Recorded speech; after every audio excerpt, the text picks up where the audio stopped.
Hello, everybody. Welcome to the Just Two Brothers podcast, where we will be sharing our journey so far and some of the simple tactics we've learned that have helped us become great leaders.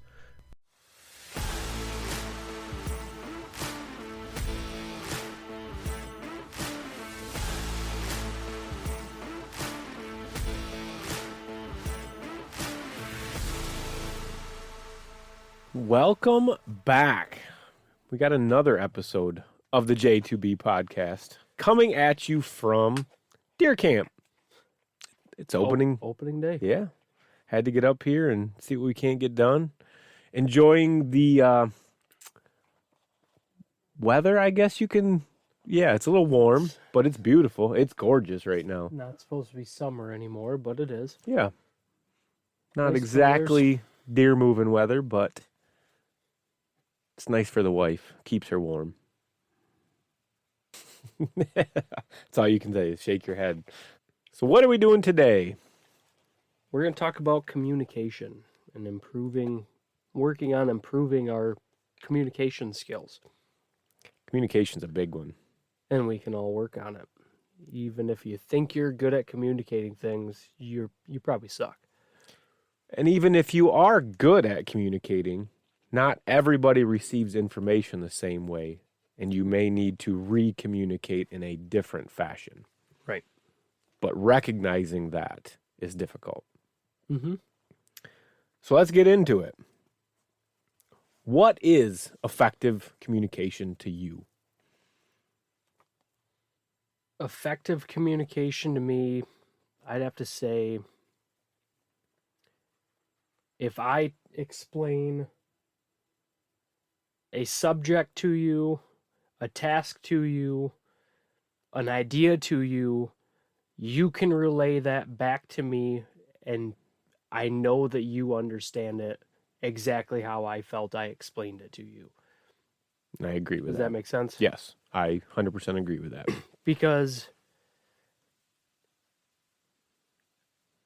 the more you talk to people and the more you try to explain things to people, there's a lot of saying that you understand things without truly understanding it, and then it leaves a bunch of questions in the back of your head about what they really meant.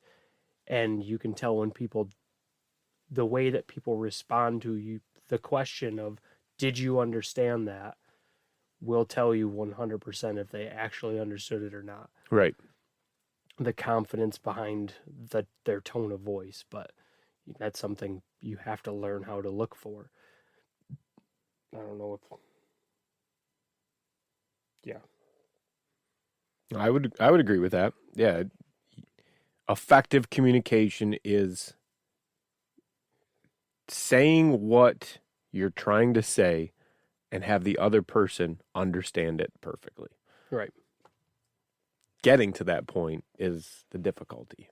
Mm-hmm. Recognizing your own issues with communicating, or like we had said, recognizing the other person's inability to understand what you're articulating to them. Those are the skills, right, that you have to develop. What are some things that you can do to try to have that effective communication? What are some ways you try to get your message across clearly and concisely? I try to make eye contact, and I know I'm always trying to smile in some way, shape, or form. I try to smile when I'm giving a message to help people know that I'm excited about it. You just gotta be careful with that, because prolonged eye contact with an awkward smile for too long might make somebody very uncomfortable. This is true. I like to ask, okay, repeat back to me what I just said so I can hear them say it. And this accomplishes two things. This lets me know, for one, they were listening and that they at least got what I said. The way they repeat it back to me is the second part, because that tells me how well they understood the information. Because if they're stuttering through it and stumbling and not confident in it, typically they they're didn't not understand it. exactly. Even if they said, yep, that makes sense to me. Right. If they cannot confidently, Regurgitate it. yes, repeat back what was explained to them, not so. And paraphrasing is great. Let them paraphrase Well, it. that's But the principle of the idea or whatever should be there enough that you go, okay, they got it. the question that I learned to ask, and I do this with my kids a lot, is what did you hear me say? Oh, that's a good one. Because I like that. if I ask them, what did I just say? They will try to repeat back word for word what I said to them. So I ask them, what did you hear me say? Because then they will repeat it to me in how they interpreted what was said. So I do that with people at work. I do that with my kids, especially just because they hear that differently. What did you hear me say is completely different than what did I say. Right. So they seem to respond well to that, because then I can say, no, that was way off from what I was trying to tell you. And then I go back through and I can readdress the section of that was misinterpreted. Right.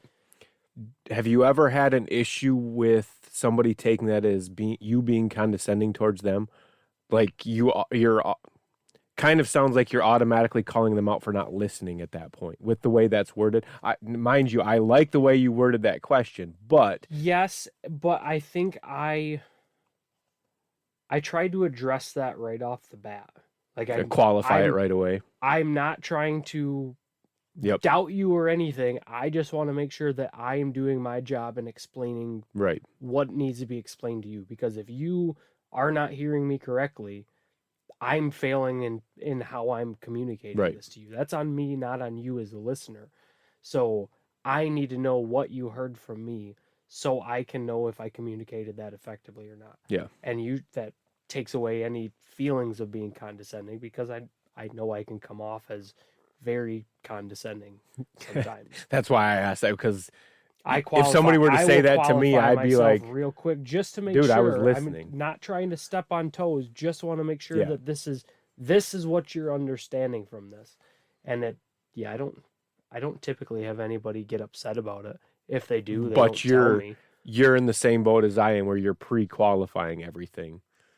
Yeah, not everything. Only in a case where I feel like I could be coming off as condescending. Okay.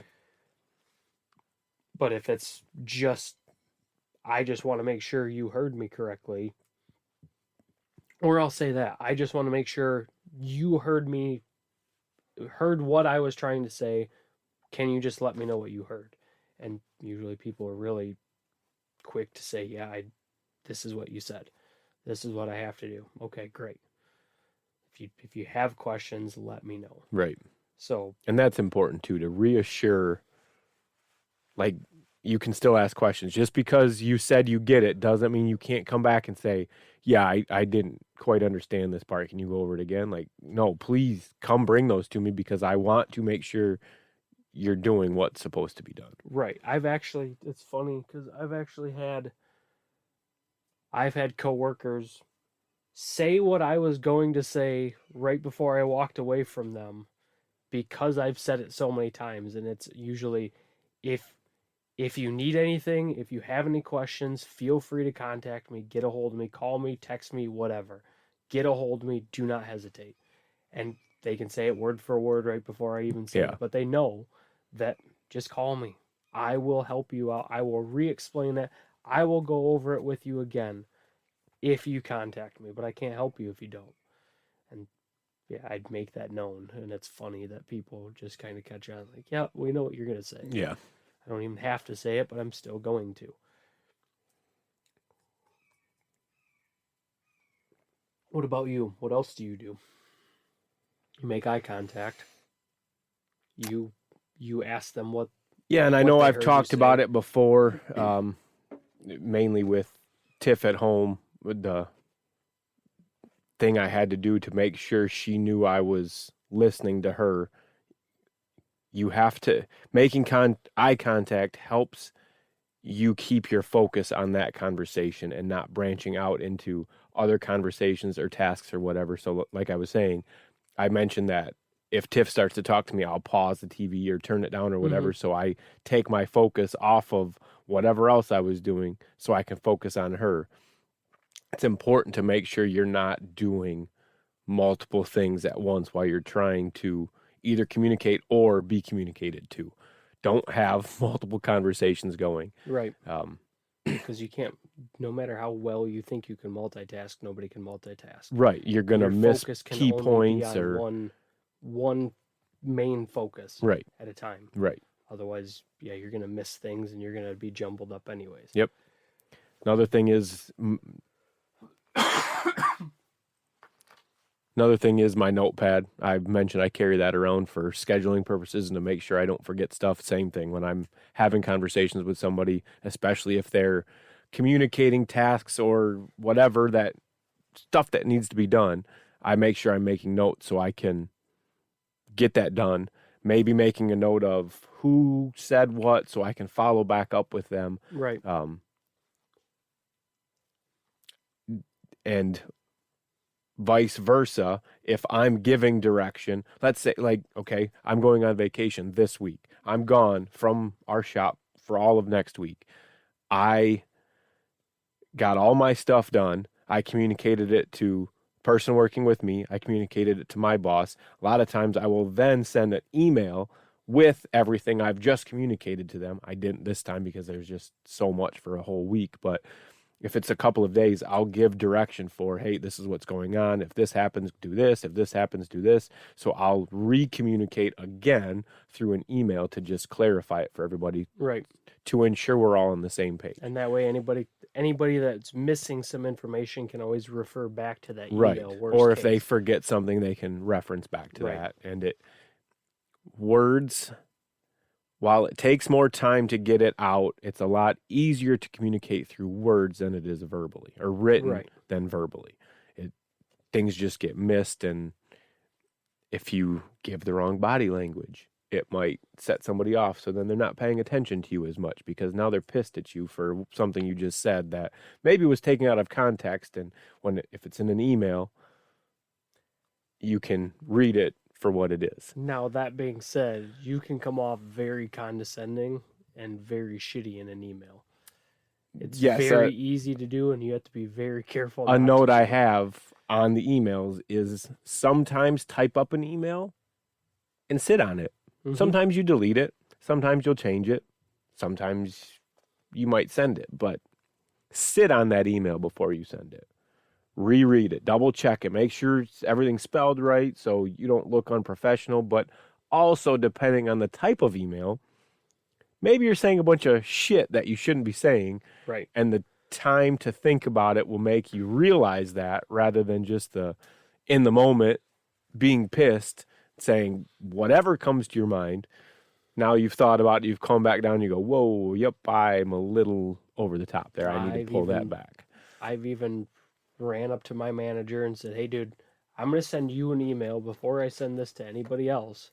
I need you to read it over before, just to make sure I'm articulating what needs to be said without coming off in a way that's going to be negative in our favor.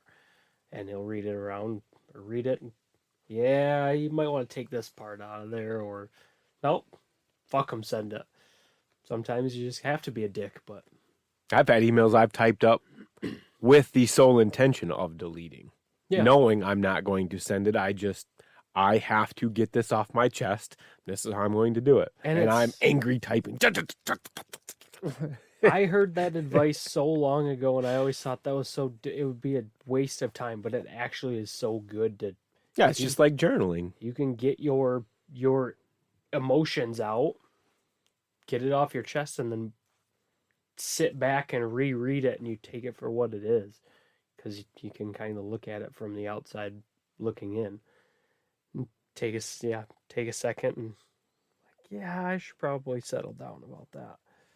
It's good. I do have to kind of go back on what I said about email is better than verbal, because that's not always the case, because I know I've had times where you read what somebody wrote and it's not the context that they were writing at all, but you get a certain tone in your head for whatever reason, and that's the tone you're reading the email. So you end up pissed when it was not an angry email at all. Like it might have been something didn't even matter, but you're frustrated with it because you can't see the body language given by the person giving the message. I know a guy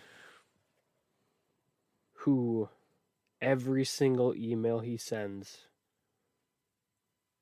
is condescending, has a condescending tone behind it, or just there's arrogance to it, and it's you can feel it when you read the email.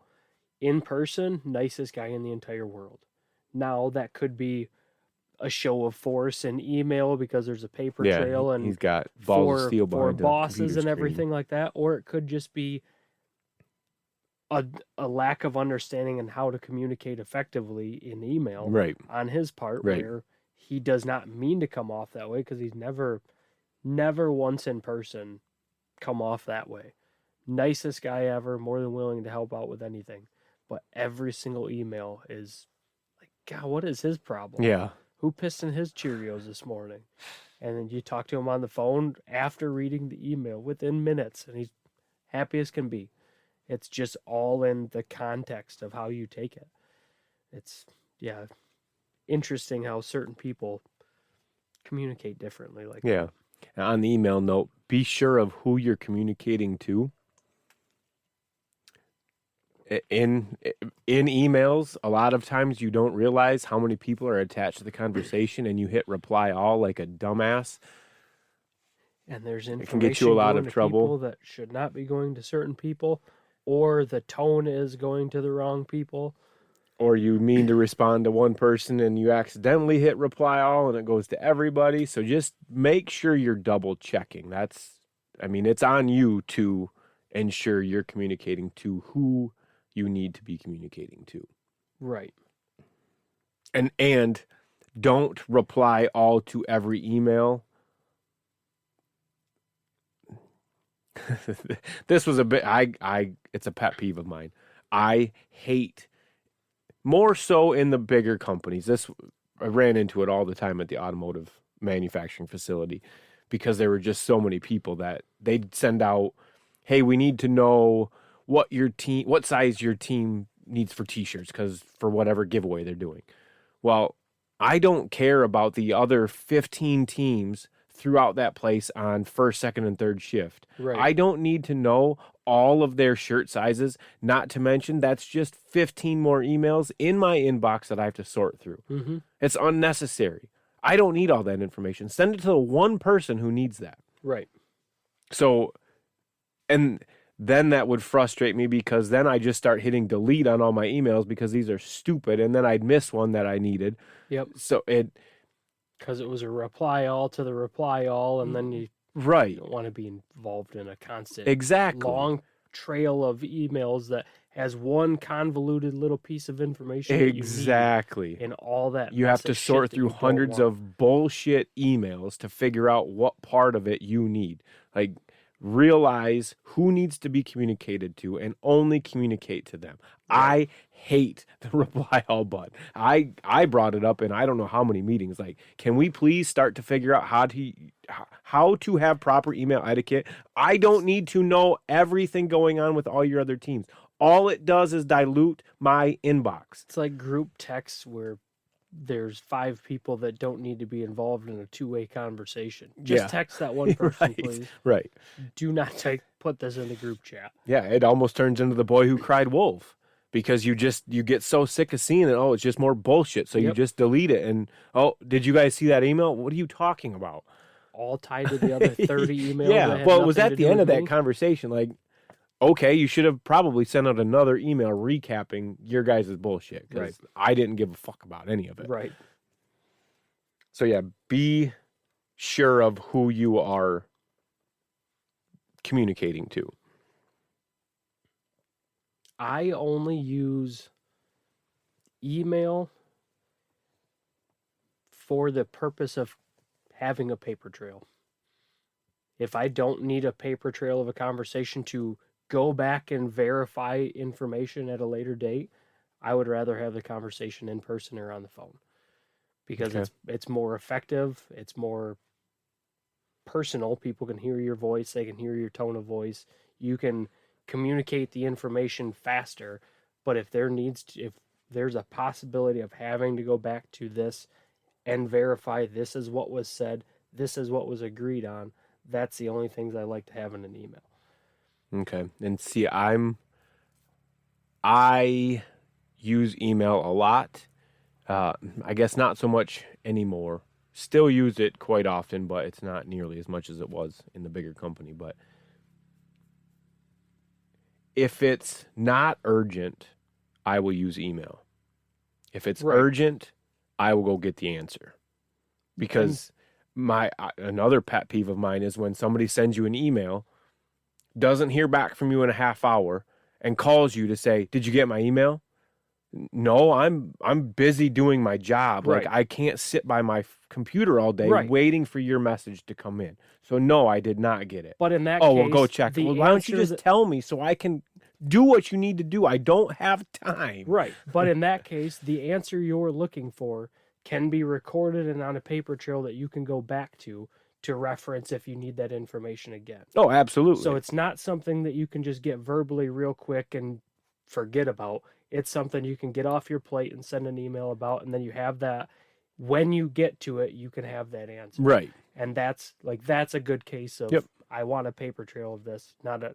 Might not be agreed on, but I asked for this information and now I have this information.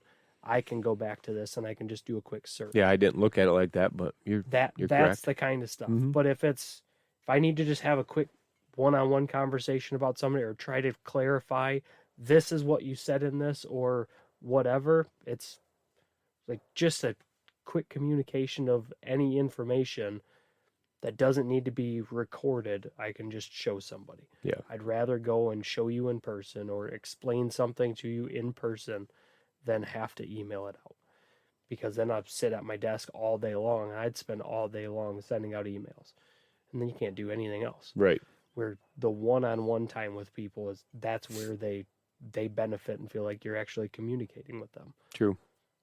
Unless they want, like if I have a conversation with somebody and they say, "Hey, can you send that to me in an email?" and I will do the same thing. We just had this conversation. I understand you just told me this, but can you put it in an email and send it to me so we can recap this? And I'll do that all the time. I'll send emails to myself, same type of context. If I'm having a conversation with somebody, I text can't myself, emails to myself all the time. Yep. For the same reason. So I can follow back up. That way I have my paper trail if it's not my notepad, if I don't have it, but I at least have that record of, hey, dumbass, don't forget this. Right. But like information, or if somebody needs help with something or wants something explained to them, it's more personable just to do it in person with them and show them. Or it's in cases of trying to help somebody work through a problem that they're currently facing.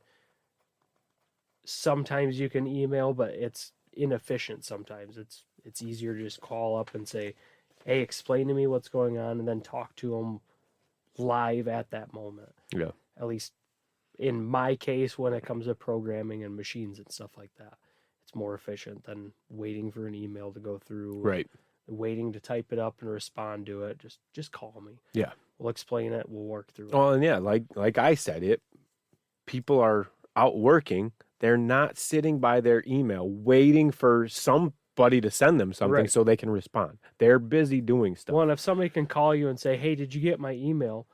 You see how fast I just answered your fucking phone call? Exactly. If you needed it this fast, call me. Right. Problem solved. Or done. come see me. Walk out and see me. I get it. It's a 5-minute walk, but guess what? You're gonna get the answer it's okay right. for you to take a 5-minute walk. Yeah. It's probably good for you to take a 5-minute Yeah. walk if you're not getting up. You're just avoiding it for whatever reason. And if you're scared of just talking to people, well, it's exposure therapy. Exactly. Time to learn. Yep. And you have to do it. Yep. Otherwise, you're never going to get comfortable with talking to people anyways. So, keeping with the email theme, and I guess it can move into text since that's such a big part of what we do on a day-to-day basis.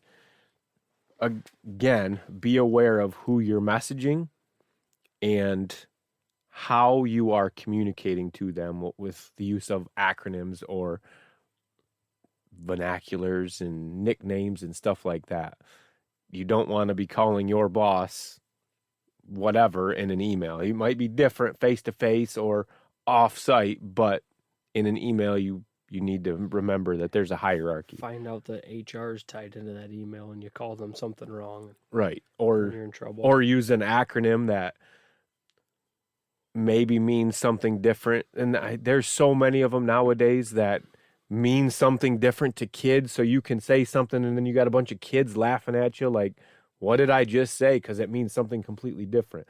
I actually had a engineering manager at the furniture company I was at. He was German. I've said before, I work with Solid Surface. The acronym or the initials for Solid Surface have always been SS, Solid Surface. Well, I did something, turned it into him, and it was, my materials were SS. Dude, he ripped my face off. I had no clue what I did wrong. I was like, what are you talking? Why can't I use this? He says, he looks at me and goes, really? He said, I will not have that tied to me.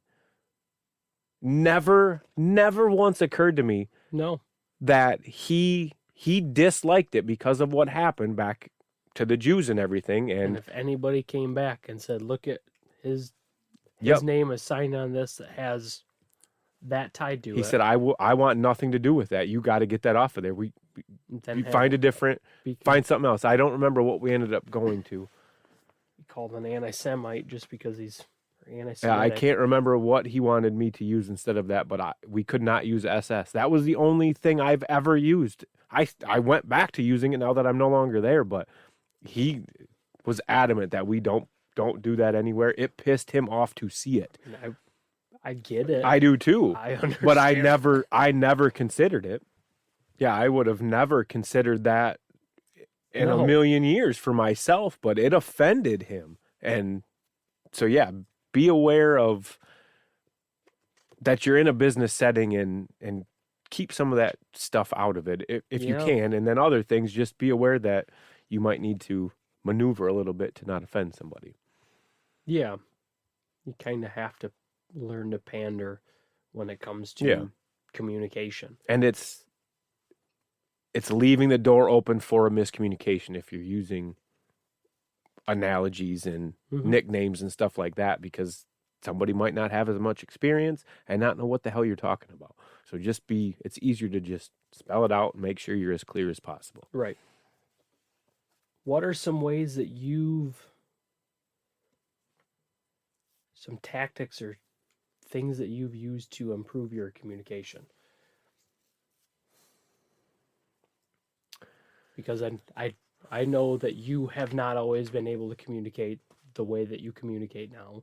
I haven't always communicated the way that I communicate. I think now. a lot of it is just experience.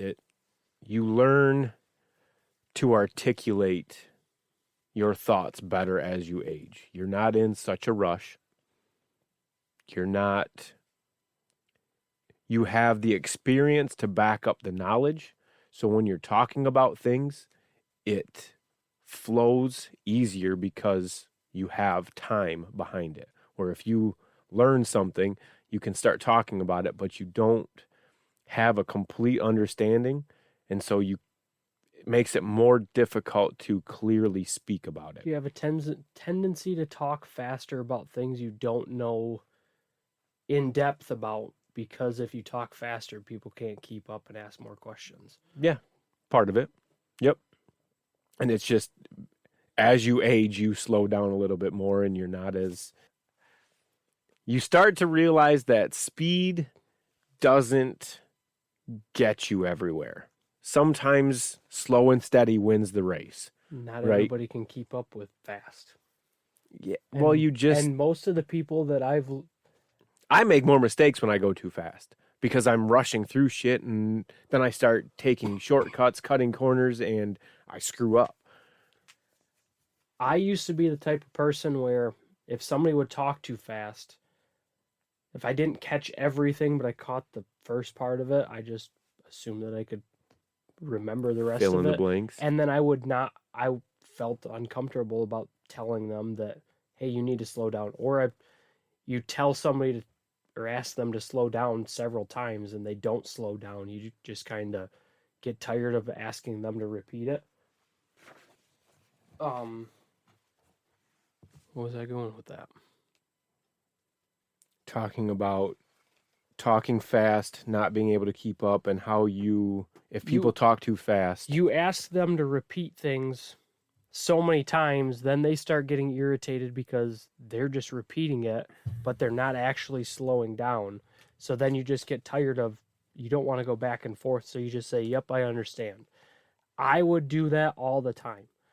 And it was a problem that I had that I needed to work through, and I learned to just step up and say, I do not understand what you're saying. I always say, you I'm are sorry. going way too fast. I'm sorry. And I had a problem doing that before. But if you go too fast, there are bound to be people that still feel that same way, where they don't want to tell you, but they're just going to agree to it because they don't want to step up and say, no, I'm sorry, I didn't hear you, and then inconvenience everybody else. Because that's where I came from. I didn't want to inconvenience everybody else that probably got it just because I didn't keep up with it. Because my mind wanders all over the place. Right. I probably just wasn't paying enough attention. So that's my fault. And then I'd ask somebody else and bother somebody else anyways. So I learned from that I should probably slow down and make sure people hear everything that I say, because if I know that I tend to talk too fast. And I do the same thing. And I recognize when I do, and I'll stop and say, all right, I'm going too fast. I got to take a breath here. Do you understand what I just told you? Did I miss anything? I'm sorry. I realized I was just going way too fast. Yep. Did you catch any of that? Yes. If not, I'm sorry. I did not realize I was going as fast as I was. Right. And I've done that many times at work. And I'm sorry. I don't have any problem saying, hey, I'm sorry. I didn't quite understand what you said. Can you repeat that, please? And I've gotten even better. I've started to run into it more and more, but other languages and people who speak different languages where English isn't their native tongue, I'll have a hard time with certain people. And I'm sorry. Can you repeat that, please? I'll try to get in a little bit closer. And okay, can you explain that to me a little bit differently? Because maybe as I've gotten older, I've learned that not every language has the words that we do. Translation isn't right. exact. So they're trying to get their point across, but it's not making any sense to me. So I'll have to ask them, maybe you can explain that a different way. Why don't you walk me through it instead of having them just keep going over and over and over again, repeating the same thing, getting more and more frustrated. You're getting more and more frustrated. Have them show you. No, okay, just show me. Walk me through what you got going on here so I can see, and then from there I can understand what I need to. Right. And that's actually gotten me probably further than a lot of other things, is just when I don't understand something, I'm sorry, can you please show me?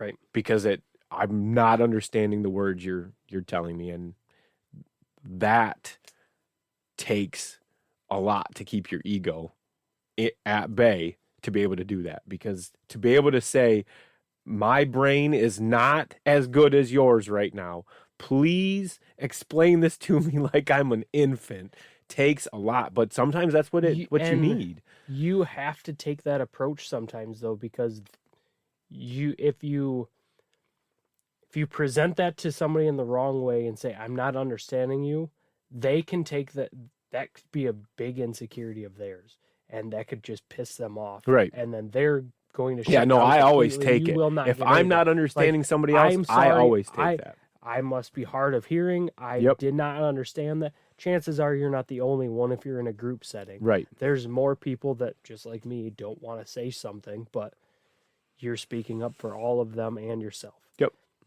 And they're... Yeah, I'll take that burden every single time. But even if it's on them.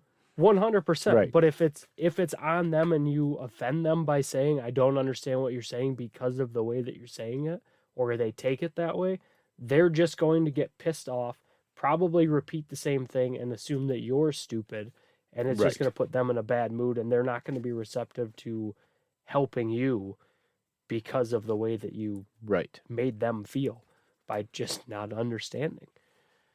And that, as much as I want to say that's on them for not being an effective communicator, it's also on you to communicate when you're not being In communicated this to. setting that we're in, talking about being the exceptional leaders that we want to be, we will take that burden every single time. You have to. Yes. You are setting the example. Whether or not they are a superior, somebody underneath you, it does not matter. We are trying to set the example. Just because they have a title or a position You can of coach power up.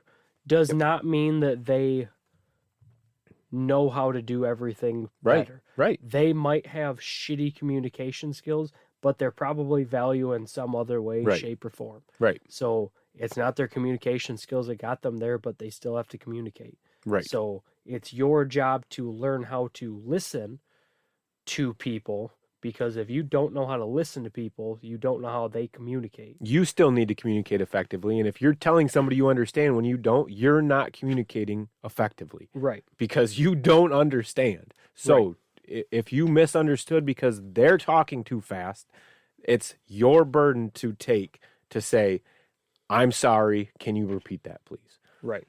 Now, roles reversed, if people are telling you they don't understand what you're saying,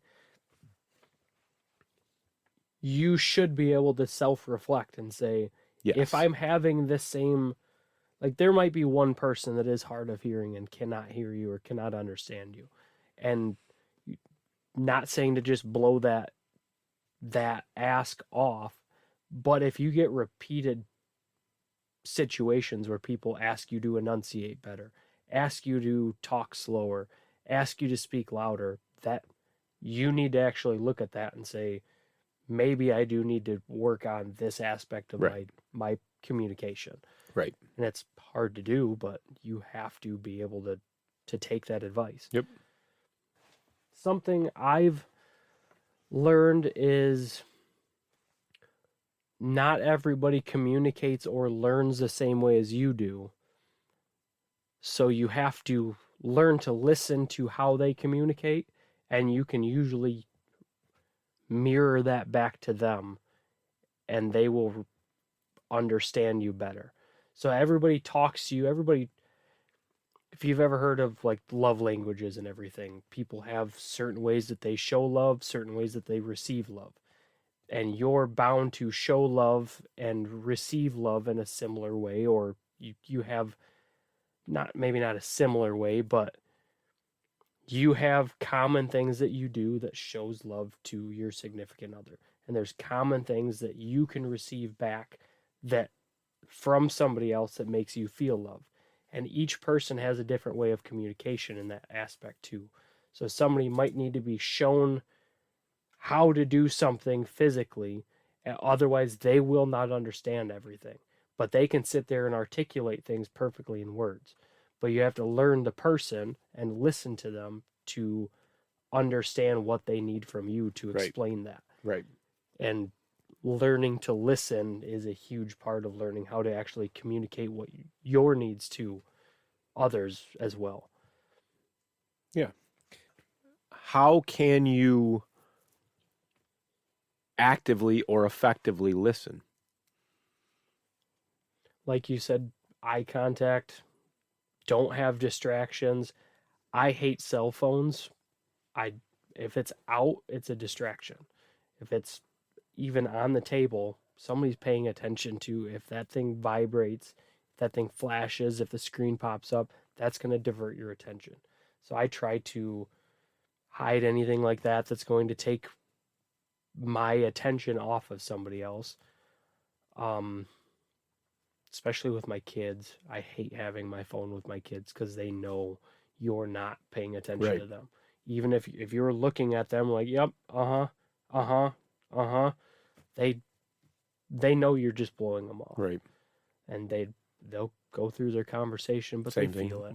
At-home wife husband, whatever. Yeah, nobody wants to have a relationship with a phone. I know I'm guilty of this. And I have been in the past too. I And think we I've been all are, with people especially in today's day that and have age. made me feel like I was less important to them than their phone. I've been in relationships like that, and it sucks. Yeah. So it was important for me to realize that, and there's still to this day, I'll be sitting there on my phone. Usually, I if somebody just said comes I'm still up guilty of it. and starts a conversation when I'm on my phone, I will have to tell them either, "Hey, hold on a minute," or once I'm done with it, "Hey, can you I repeat was what you going to just say, said to me because I was in the middle of something, I needed to finish this up." Because I'm not trying to be rude, but I'm mid thought in one thing. I can't I cannot give you 100% of my attention if I was just 50 or 60% through something I just started. right. Because now I'm diverting my attention to you and my brain's still on that last thing. I cannot do it because my brain's going to keep going back to that. And then I'm not giving you the attention that you need. I'm not giving my other thought the attention that it needs. And then neither of them are complete and I lose both of them. Yeah. And then people, whoever it is, my kids, coworker, whatever, feels less important because I was not paying attention to them. And what I just sent to whoever or whatever thought I was just typing out Yeah. was not clear because I was not focused on that either. So you just failed in two different ways because you were not willing to say, "Give me just a minute, let me finish this." Right. And it's okay to do that. I mean, it might hurt at first, but my kids realize it, and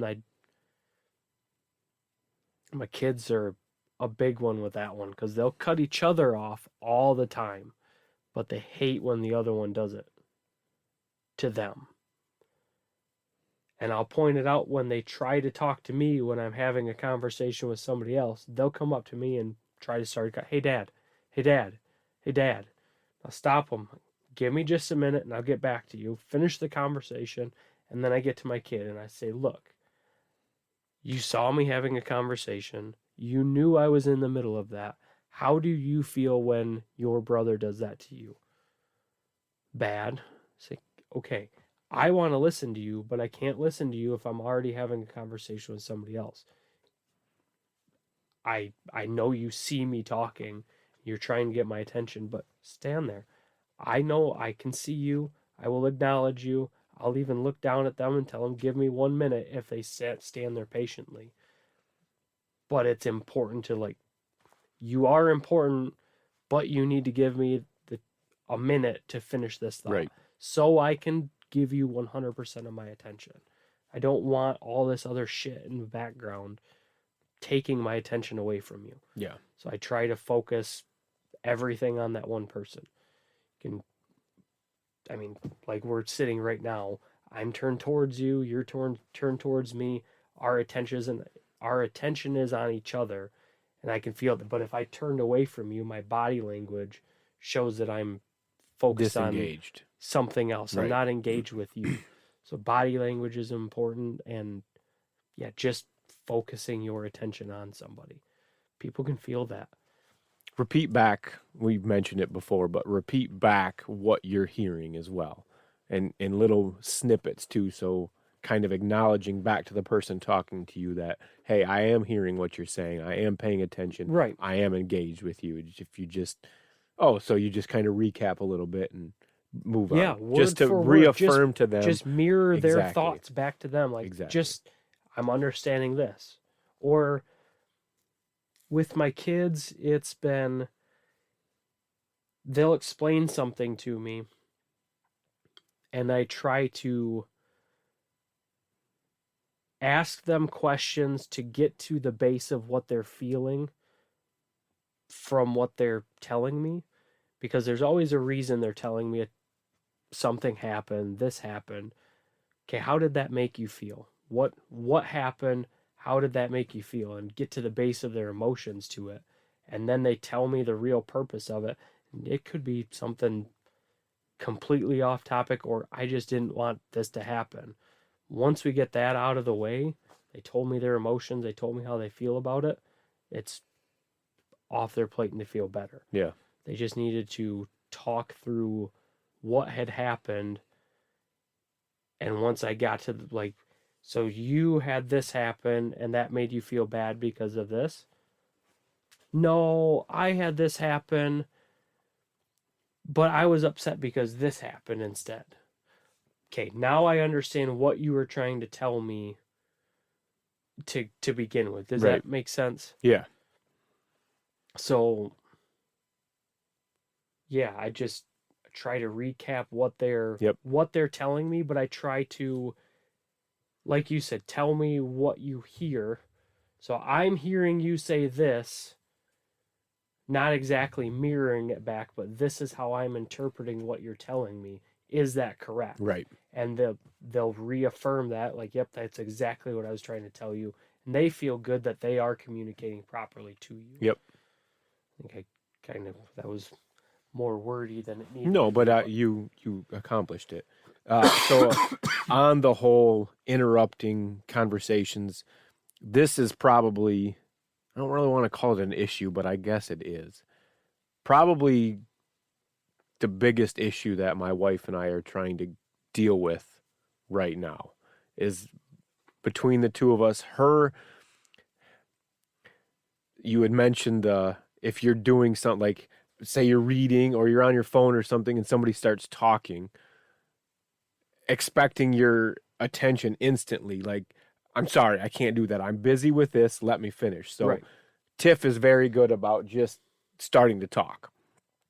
No regard for what I'm doing. So we've had to come to an understanding that, hey, sometimes I need just a second to let me take my attention away. Mm-hmm. Sometimes let me finish what I'm doing, and then I can actually pay attention to you, because if I stop for a second, I'm still thinking about, like you said, this thought right here. So 60% of my attention is here. You're only getting 40% of it. Right. So if you give me a couple minutes, I can then direct 100% of my attention towards you. Right. So that's one thing we're dealing with. I don't really have an issue with that. I'm pretty good at recognizing if somebody is sidetracked with something else and going, oh, all right, I'll come back in a minute. I can recognize that pretty quickly. I've had to do it for years. I mean, in manufacturing facilities, you have to be able to multitask and recognize when people have your attention and when they don't. And it's just a skill I've been able to develop, I guess. So I don't typically have an issue of, once in a while I'll catch myself where somebody's busy doing something. I keep talking with no regard for what they're doing, but most times I go, oh, all right, I see you're busy. I'll stop. Now, my issue is I have more of an issue of just interrupting conversations.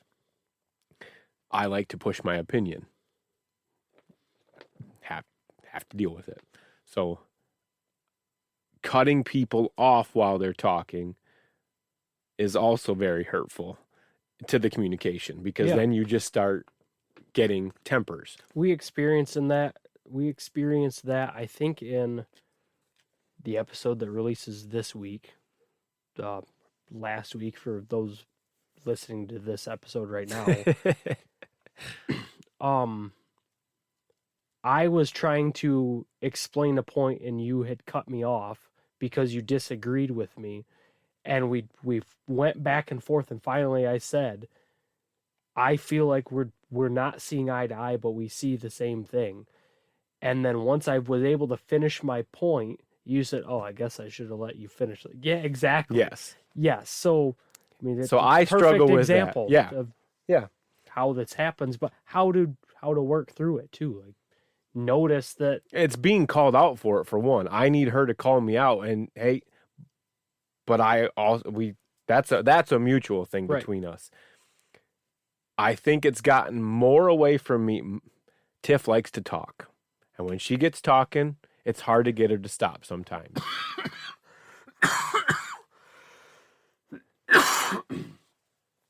And so sometimes, in order for me to get a point across at all, I have to cut her off. And so I do think that has led to me being worse about it, because I'm just so, okay, she's not going to shut up. I have to talk. So I'll just cut her off. Because you have to interject your opinion, otherwise she's going to She bulldoze just, over you. yes. And then I forget what I was And going to she's say. right here, and so she can spout off if she disagrees. But I've done the same thing talking to you on the phone, have I not? Like, hey, I have to go. She's here laughing. She knows it's true, and we love her. But and yeah, it's not we all do it. nothing bad about it. She's a talker. But And she if you loves don't people. stop her, she'll blaze right past the thing you were talking about that you needed to make a point on. She's on to the next one, and you're like, wait a second. I got to go back 10 minutes to get to the point I was trying to make. So I have found myself probably cutting her off more than I should because of that, and that's something I have to work on in return. And we both share that issue with each other where we'll cut each other off, and we're getting a lot better about recognizing it, stopping it, and saying, okay, go ahead and you can finish. There are times where it is needed because, wait, you're going off on the wrong tangent right now. I'm over here. You've misinterpreted what I've said. Yes. Now too. You've completely misinterpreted what I've said and going off on a tangent that doesn't make sense. I've got to stop you because you don't need to keep going on with that. That's not what I meant. So sometimes it's beneficial, sometimes it's not. But recognizing that and being able to stop yourself and not get frustrated because you want to get your point out, but you just interrupted them, so you got to shut your mouth. That's difficult. And yes, that's something we're working on. Both of us. Both of us actively working on that right now is the whole cutting off and interjecting and making sure you're allowing somebody to finish their train of thought. And can I ask both of you, if one of you guys stopped and said, did you catch that first part of what I said before you continued on? Would it help? Did you even get what I know I do Ryan that. does that to me a lot. He'll say, did you go back? He'll say, go back and tell me what I just said to you a minute ago. Did you hear what I said? And if I go back a lot of times, you misinterpreted something. I misinterpreted it, or I just didn't listen to it. Or she heard something what I wanted to hear. Or the thing she didn't want to hear. Correct. And from there, she's done listening. She's Correct. pissed. Because it put her in a bad mood. Now nothing else matters. No other words that I said after that matter anymore. Even though it might be about the point she's pissed about, she doesn't hear anything past that. So we are trying to stop and say, but wait a minute. I did say that before it escalates any farther. Correct. Right. We backtrack. Or when you said this, did you mean this? Because that's what I'm upset about. Or this is what was being miscommunicated. Yes. Because usually, it could be just completely blown out of proportion when it never needed to be. Right. And I wanted to ask both of you guys, because you guys have been married for how many years now? Just hit 8. There's been tons of shit communication between you guys and tons of good communication between you guys. I know that. I've seen a lot, but been involved in a lot of it. Yeah. But yeah, I wanted to touch on that because it is a struggle of mine. I'm very opinionated. I am very strong-willed in my opinions, and I will fight for them. You're not afraid to push those opinions on others. Correct. And I need to be better at recognizing the situations where I just need to keep my mouth shut. Mm-hmm. The other thing that I've found is not trying to push opinions, but come to an agreement when it comes to debating anything, because there's usually something that both parties can agree on. But, I mean, especially when it comes to politics, I think you'd be surprised how many people you can talk to where everybody's at each other's throats about a topic, but if you break it down to the base level, we can come to some sort of agreement and move on from that. But it doesn't need to be at Don't each other's jump throats right about to that. Right. Though. Don't jump right to compromising because, well, we're not going to find any common ground. Let's find a solution. No, sometimes that argument needs to happen or that discussion needs to happen because one party might have information that the other hadn't considered that Right. might change their opinion Which is why to where you can come to an if agreement. you can come to a point where at a certain point where you can agree on the very base level of one thing, you can break it down from that level. Yeah, just Say, don't shut it where down. do we agree? Now back up from there. Right. Now, what do you feel about this? Here's how I feel about Right. it. And you're absolutely right. I just Somebody wanted might to have make the mention of 100% have a bunch of information that you don't have, like, oh shit, now that I'm presented with that, my opinion's changed on it, and we can end this conversation. Right. Like, yep, I absolutely agree with you on that. Yeah. I just wanted to touch on the fact, like, conflict or confrontation isn't always bad. Sometimes it's needed and necessary. Don't shut it down at the first sign of conflict. Because some conflict is created off of no knowledge of anything. Right. It's just an opinion that you have based on nothing, or an opinion that somebody else Your pushed on paradigm. you, or something that somebody's told you, or something you made up in your head. Your paradigm. Yep. Because, yeah, everybody makes their own judgments, and I think I have a quote at home that's about beliefs, and it's, you challenge all the beliefs, or you don't challenge any of your beliefs until they fail you. Something along those lines. I mean, it makes sense. You don't challenge the beliefs that you truly believe in until they fail you. Yeah. Because everything's just made up in your mind based on something somebody else has told you. Mm-hmm. Yep, I align with that, and I'm going to own that until it fails you. Or do I really believe that? And you realize you've been living a life you don't agree with anymore just because you lived one way and you thought one way. Right. Based on just the people you grew up around, or the people you go to school with, just the environment you're around. People push a lot of topics, and you can just make false assumptions on a lot of things. People ruin relationships based on rumors and shit. Right. When, is this really what happened? This is especially bad in today's day and age. Do not take anything at face value. No. Even screenshots, snippets of recordings. I mean, somebody could take You can parse anything it together. from everything that we have conversations about on here, and somebody could make us a villain. Oh, absolutely. You anything just that we parse say. together different bits and pieces of It happens conversations all the and, time. or cut context out of conversations, and you can change the whole dynamic of conversation. Yeah, you can make somebody out to be an asshole when their whole intent Take one was word good. out, and there goes the whole conversation, and you can make somebody, like you said, a villain. Yep. And it's easy to do in today's Mhm. day and age. So have the conversation with a person Yeah. before you Don't make take them out to be a villain, or you go at their throat based on something you heard, because it could be completely false information. saw a headline online and take that as Bible, and it doesn't work like that anymore. Especially, everybody wants clicks. Everybody is fighting for clicks and money, views, all of it. Be careful what you're looking for or what you're watching. Another part of improving communication is noticing when people are willing to communicate, and willing to communicate effectively. Because if somebody's pissed off and angry, it's probably not the best time to try and have a rational conversation with them. Right. Your best action at that point is to walk away and say, we need to have a conversation about this, when we can come at it rationally and calmly. Because when you start screaming at people, things get said, things get taken out of context, because that healthy communication is no longer there. Right. And it's not effective in any way, shape, or form, and it's going to carry on a bad reputation for you and everybody else. Yep.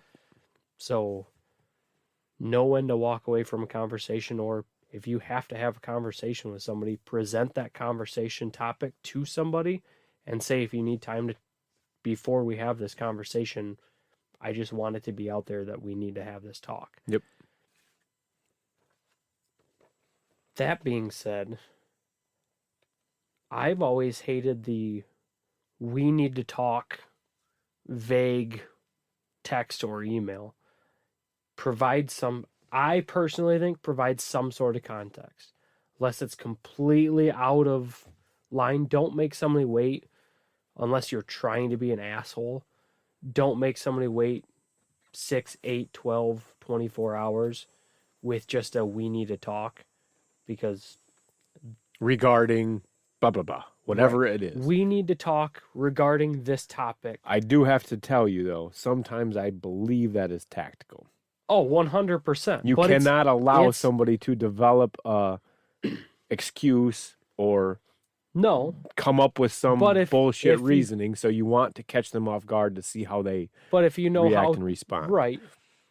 But a we need to talk is just going to give people time to sit and dwell on it. They're going to develop anxiety about it. Chances are the more anxiety you have, for me, the more anxiety I have about something, the more I'm going to go over every possible issue in my head, and I'm going to think of excuses, anything that I can explain about it, because I can break down any situation down to every finite detail. Right. Just because that's how my brain works. So if you give me 12 hours to stew on we need to talk, I'm going to think about the last 24 hours of everything that has happened. Yeah. What are the possibilities and what is this about? And it's just going to put me on the defensive when it comes to that. Be clear with what you need to communicate with me. Don't say we need to talk. Yeah. Hey, I've had a lot on my mind about this. We need to have a talk. Great. Now I at least know what we're having a conversation about. I can prepare mentally for that conversation, and I can go into it prepared. Not prepared because I want to manipulate the situation, but prepared because I want to know what I'm going into, because I don't want to feel like I'm walking into a room and I'm having their shots fired right at me. Right. I want to walk in prepared, like, okay, I know what we're coming here to talk about. I know that you might be upset about it, and now I know how to prepare for how you might be coming at me in that conversation, because I know to listen to people a little bit more if they're feeling upset.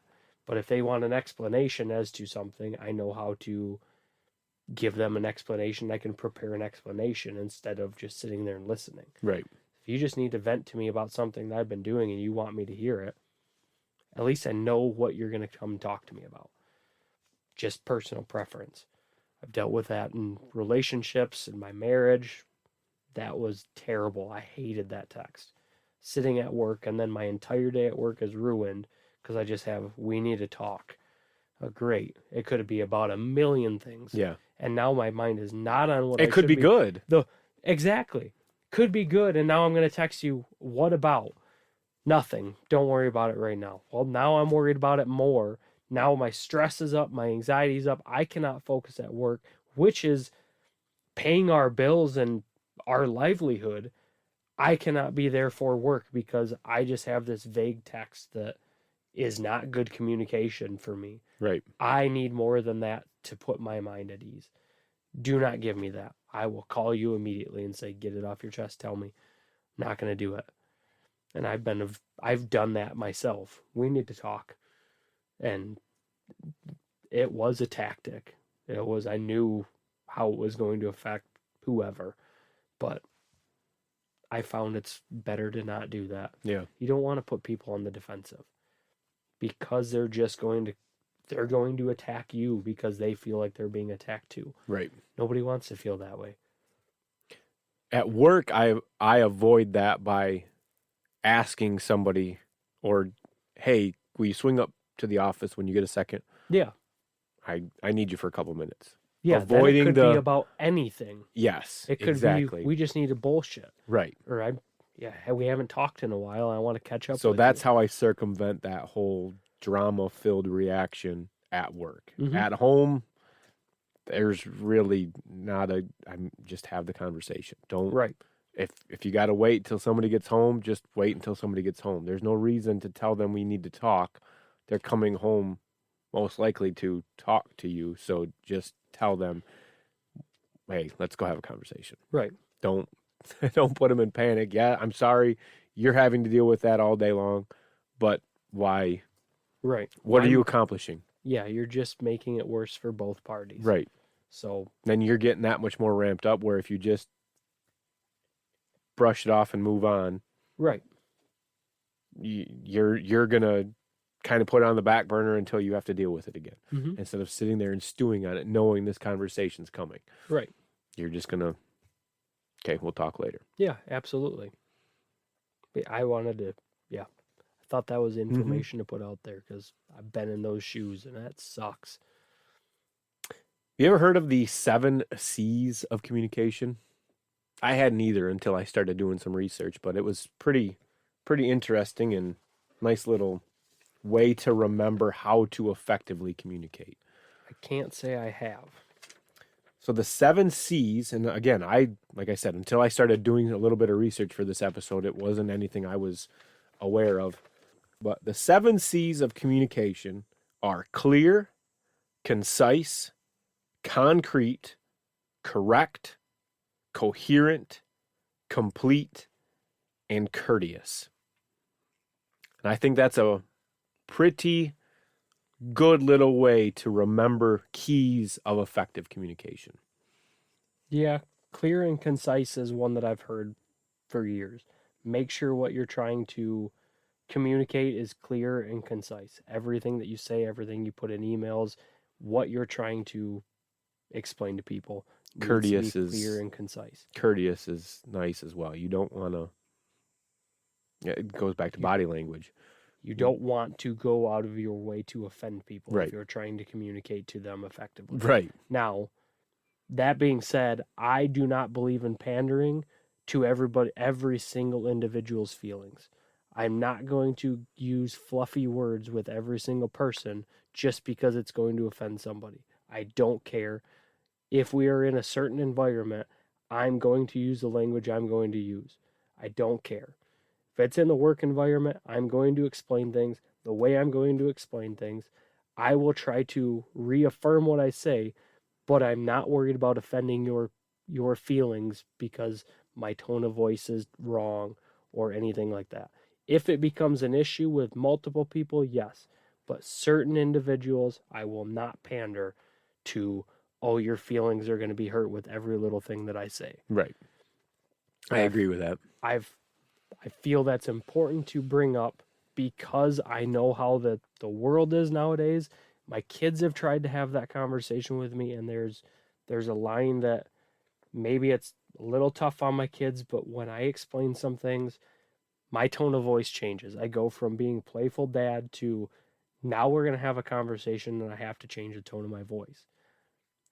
They take that as they're in trouble. I've had to explain to them, no, I'm not upset with you, but your tone of voice, it scares us how you talk. I'm sorry, but I need you to, it clearly gets your attention. Right. And you know this is not the playful dad that was just playing with you. You will not listen to me if I am in a cheerful voice explaining a topic to you. But if there's an issue and I need to change the tone of my voice or I need to talk to you in a stern manner, right, I'm not going to change that. You need to hear right, it like teaching in them gun that safety. way. You're not going to do that all laughs No. and smiles and jokingly. You cannot right, do this. Right, exactly. You need to do this. This is how it is going to be, and I will not change Right. that. You are going to have to learn that is how you need to hear it, and it's because it is important, and you need to take it for what I'm saying. Seriously, like, yeah, there's a different side. This is my Right. serious side now. You need to take this. I don't care if that hurts your feelings, because hurt feelings are a hell of a lot better than dead people. Mm-hmm. I don't want my kids to die. Colt, last week or 2 weeks ago, we went for a walk, and he was throwing a water bottle around, and there's been construction down our road for a month or so now. He started throwing it around in the air on the sidewalk, and it kept hitting the ground and then rolling. I told him, I said, I need you to stop doing that. And he said, okay, that's fine. He just stopped doing it. I said, just by the road, I need you to stop doing it. We walked a mile down the road, and he forgot about it. He flipped it up in the air. He tossed it between his hands or something. It hit the ground, rolled into the road, and he went to go grab it, and a truck came flying right past. I ran up, I grabbed him, I set him down, and I said, "You need to stop doing that." And he started bawling. And it's like, "You scared me. I thought I'm in trouble." I said, "No, but To an extent, you are in trouble. I'm not angry with you though. Yes. But you need to understand the seriousness of the incident. And that's where I said, I cannot sit here and be playful with you in this aspect. You almost ran out in front of a truck and I almost watched you get hit by that. I cannot sit here and watch that and just be happy and cheerful about that. That scared me to death." And once I explained it to him, he was like, "Okay." I said, I understand that hurts your feelings. I don't want you to be afraid of me. That's not my intention. But you need to understand the seriousness of what just happened and what could have just happened, because you could have just died. Yeah. And I could have just lost you. Yeah. And that's more important to me. Protecting your life is way more important to me than protecting your feelings. I will 100% hurt your feelings every time if it's going to save your life. Yeah. I don't give a shit. Yep. I care more about you, about everybody in that aspect. I will 100% hurt your feelings before I will watch you get hurt. And that's how I am with everybody in the workplace and at home.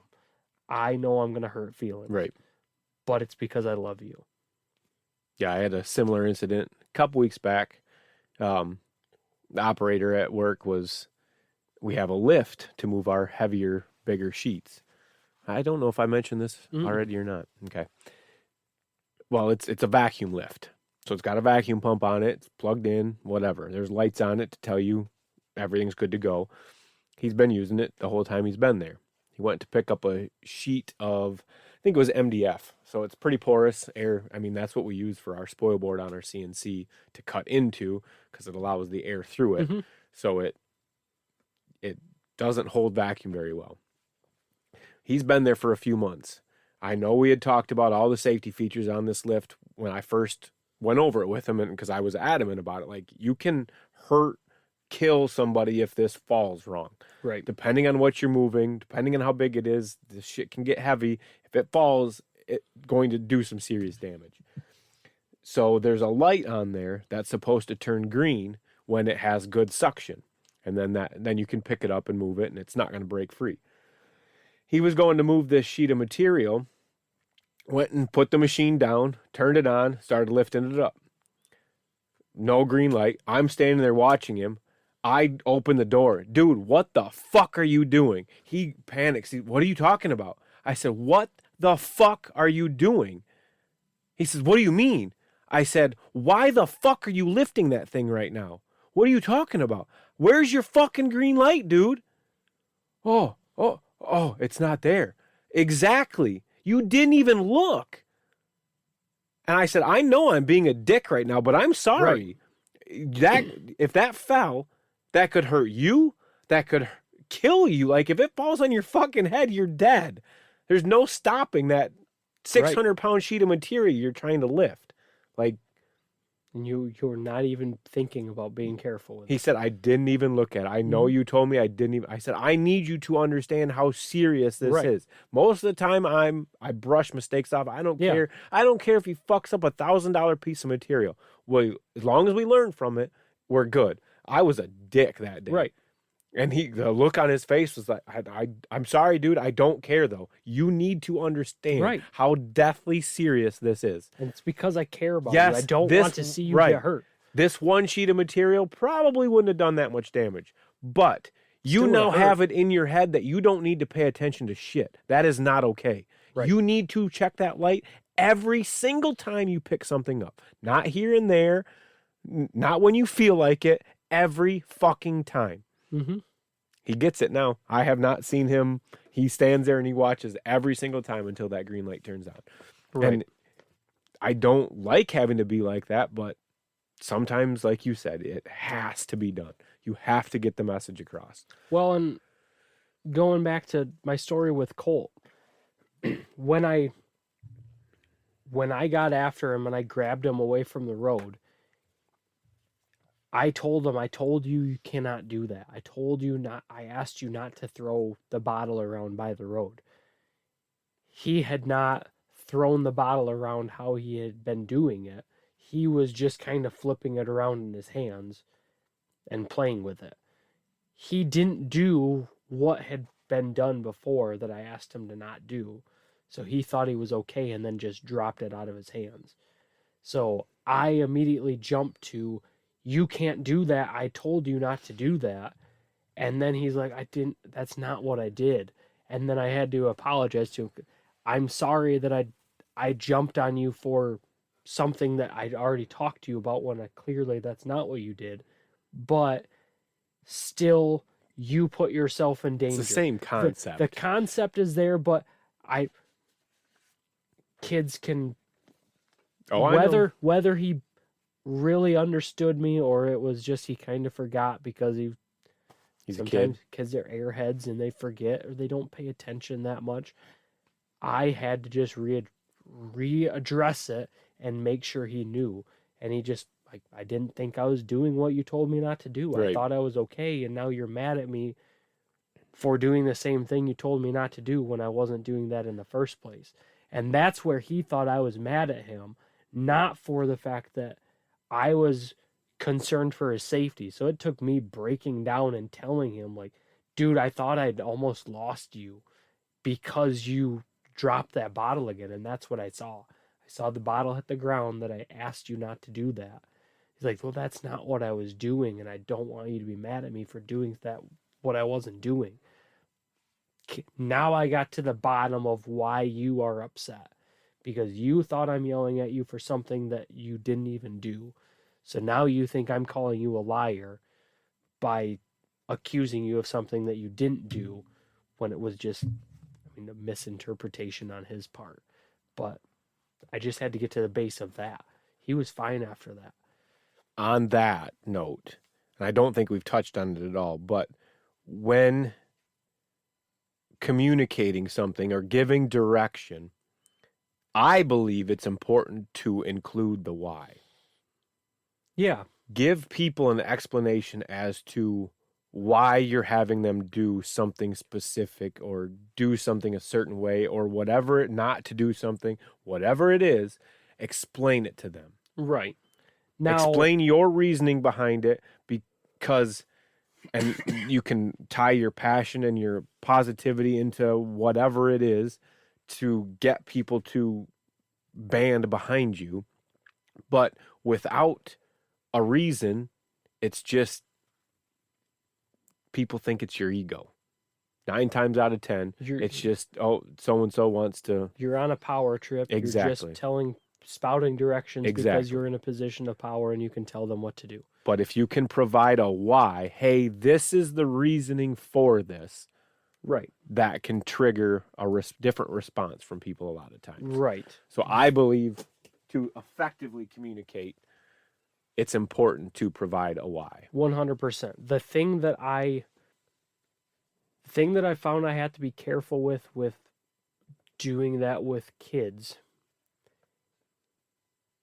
is if you present reasons not to do things tied to a negative possibility of something happening, like don't throw the bottle by the road or don't run by the road because you're going to get hit by a car, that's obviously there's a big safety hazard behind that. But if you always have a negative reason for why not to do something, their mind starts to develop that negative thinking, and they will always process the negative emotions and negative thoughts behind every possible situation. That's where anxiety comes from in my mind, because I've seen it with my daughter. The more you say, don't do this because this could happen, don't do this because this could happen, don't do this because this could happen, if you don't provide positive reasons for things and positive reasons to do things that counteract the negative to things, they can develop anxiety because they're only going to look at the negatives. Okay, and I can appreciate that. Maybe it's probably not as prevalent with adults unless they already struggle with anxiety and thoughts like that, but especially with kids because they interpret so much of it, and repeated habits and repeated behaviors that continue to work for them, they will continue to repeat. My daughter has OCD and anxiety, and that's her thought process is, this worked for me, this happened, this good thing happened because it's repeated, and it's worked for me one time, it worked for me another time. So she's going to keep that behavior. So same thing with worrying.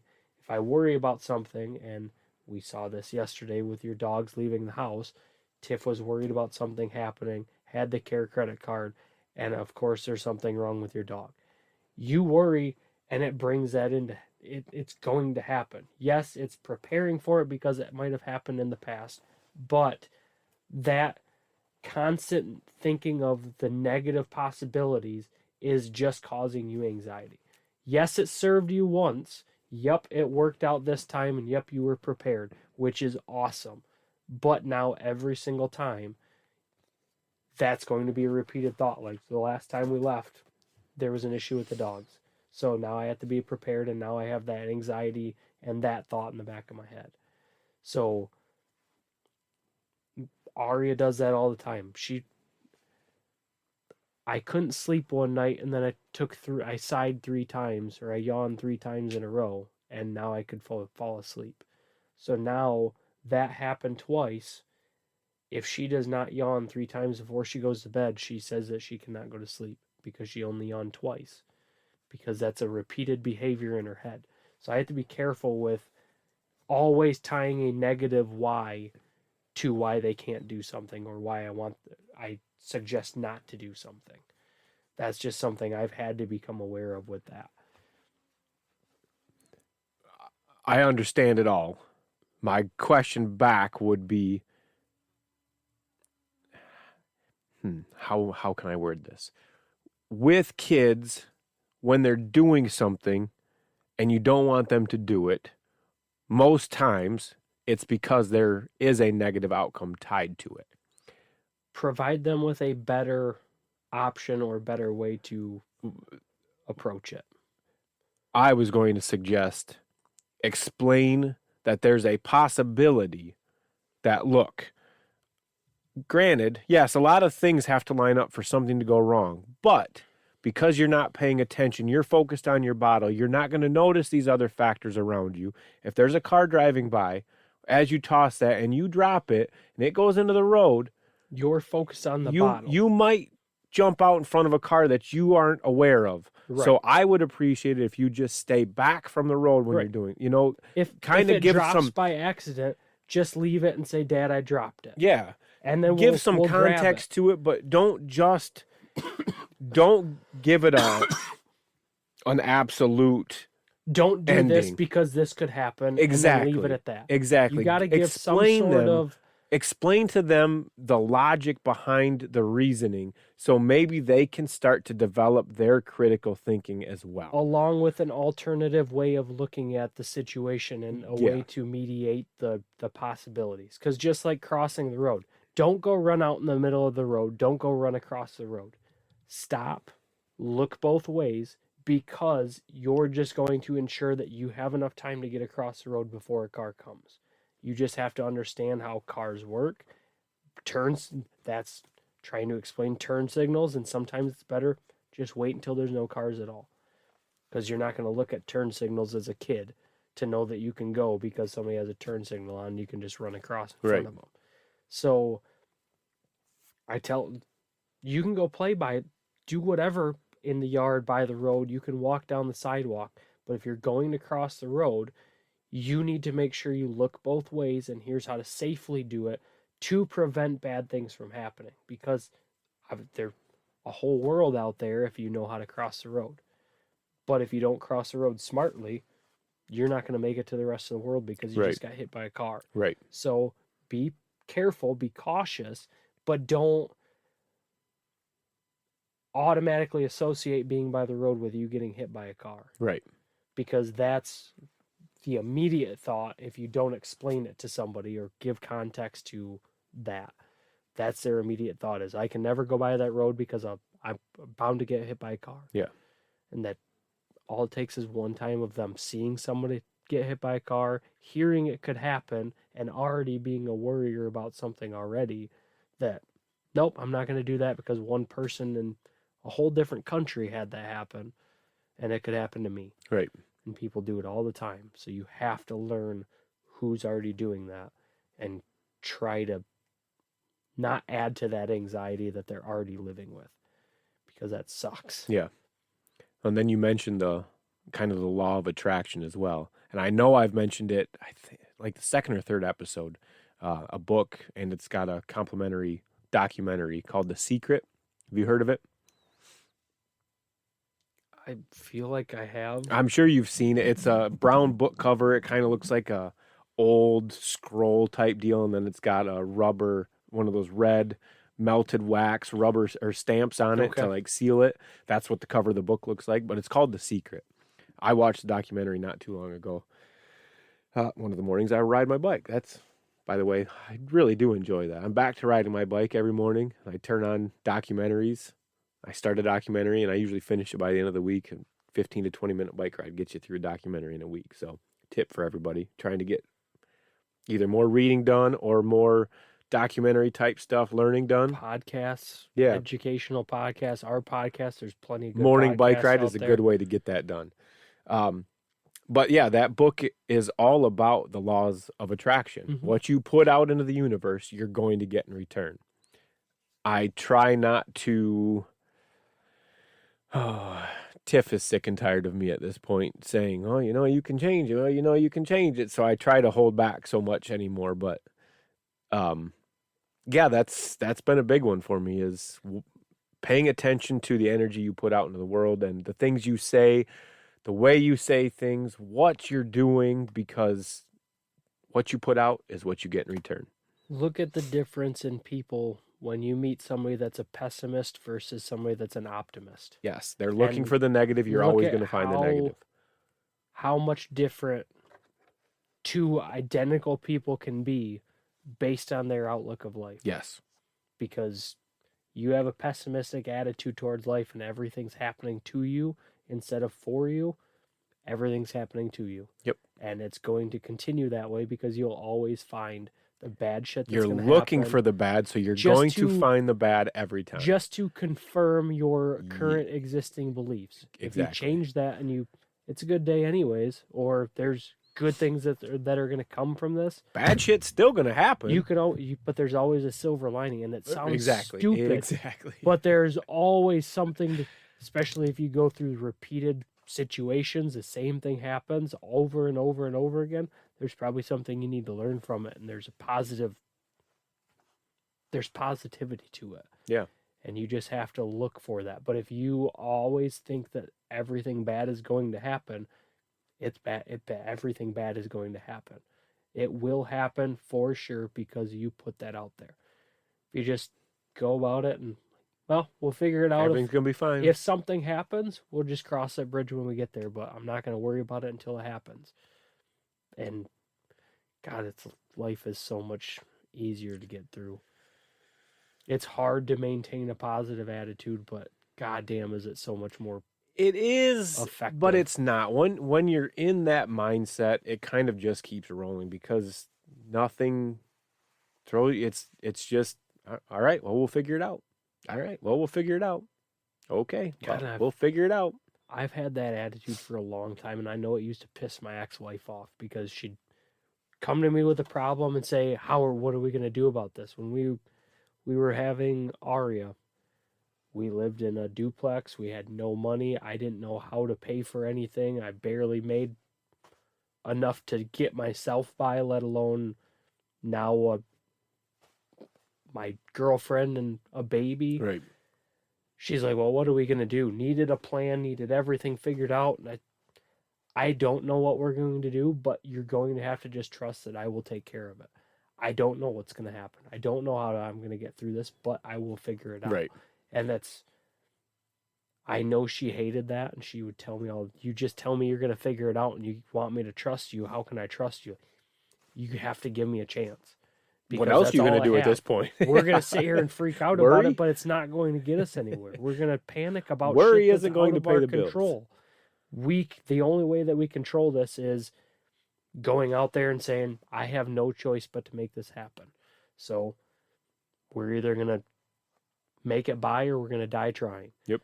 And you got to trust me on that. And I know it pissed her off. But Well, and it's hard. It's hard if you're not of that mindset. It's hard to look at that mindset and know there's anything there. It's hard to switch your mindset. It's hard to understand that mindset. and if you haven't built that trust in somebody else where they know that they can rely on you to put all their faith in you, I mean, it takes bravery on somebody else's Absolutely. part. But 100%. regardless, it if doesn't somebody matter. says that they got you, you have to, unless they've proven you wrong time and time again, and your gut feeling knows you cannot trust this person, you got to give them the benefit of the doubt. But somebody like that, even if you've proven to them that they can trust you, that person is still sitting there with worry, filled with worry. Right. It never goes away until they can get out of that mindset. Mhm. And it's not easy, but you can do it. But as long as they're stuck in that negative, pessimistic mindset, that worry will never go away. No. Even if they trust you, they're still going to be deathly afraid that you're going to let them down every single time. And if you do that, you need to find a way to show whoever you have to put that faith in that you do trust them, because that's going to keep them driven instead of bringing them down and doubting everything that they do from there on Right. out, because you're just tearing the team down by putting doubt in their mind too. Yeah. If that makes sense. Yeah. We're kind of getting away from communication. No, it is though. It is, but we're getting into the laws of attraction and positive, negative Yeah. mindset and stuff. So I want to keep it, But it's all try to get us back to it. the communication. differences in how you communicate things and how different people perceive everything. Yeah, your biases, your paradigms are going to affect how you communicate. So keep that in mind. Yes. Should we do a quick recap? I'm not sure where else we have to go from here. Go through, Yeah. kind of recap. Yeah, we're at an hour and 30 minutes. Are you kidding? No, Holy shit. hour and 35. Okay, so quick recap, what are some things we can do to improve our communication skills? Learn to listen Listen, yes. and Actually listen. Put the distractions aside. put your phone Focus. away. Focus on the on the person. conversation. Be aware of your body language. Make sure Yep. you don't use closed off body language. Don't cross your arms. Try to be open. Open your arms, open your legs. Just have an open. Use the tactic we mentioned before to help with anger of crossing your arms behind your back. Yeah. It gives you a more approachable appearance. Be aware of who you're communicating with Yep. and how to effectively communicate with With them. that person based on what you've learned in the past or how they communicate to you. Think about what you're saying. Take the time to reread over Double an check, email. verify. Yes. Re-verify with the person you're communicating to if it's verbal, that they understand and received your message. Have them repeat back if necessary. Ask them what they heard, not what you said. Yep. Write things down. Take notes as you're listening. Try to keep a positive attitude about things. Yeah. Because when your positive attitudes in the workplace are infectious. Absolutely. If you are happy and you're always happy and you share that with other people, it spreads. It spreads like fucking wildfire. And you might have some people that push back on it, and either they're going to accept it or they're going to maintain that shitty attitude, and they're just going to be pushed out, and people aren't going to want that around anyway. So they're going to be forced to change, or you're going to find people with better attitudes to bring in in place of them, because you need people with a positive attitude to continue building a team and a positive workplace. Let's quick recap active listening and how you effectively listen to somebody. We had talked about repeating back what you've heard. Repeat back what you heard.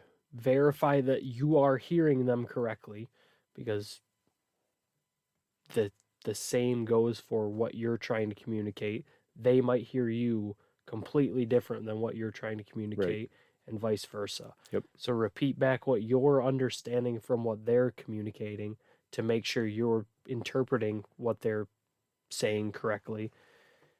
Engage with that person. Respond back if they're talking. Acknowledge that they're talking, and that you heard what they said, just so they know that you are actively listening. Right.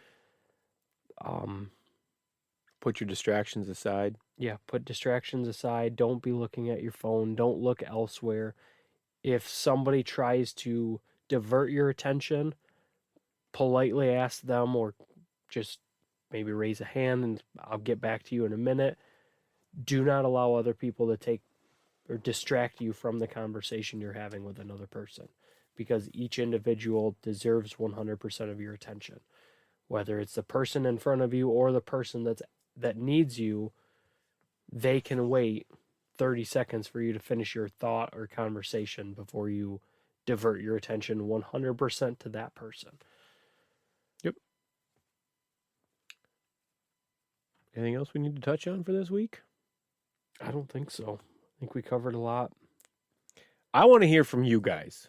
How has communication or poor communication bitten you in the ass in the past? I want to hear your guys' stories. Hit us up on Twitter. We are at J2B Podcast on Twitter, and give us how poor communication has bitten you in the ass. Tell us your stories. I'm looking forward to them. I think with that, we'll wrap up this week's episode of Effective Communication. And we're going to get back to hunting. Thanks for Yes, listening, sir. everybody. Take care, y'all. Have a good week.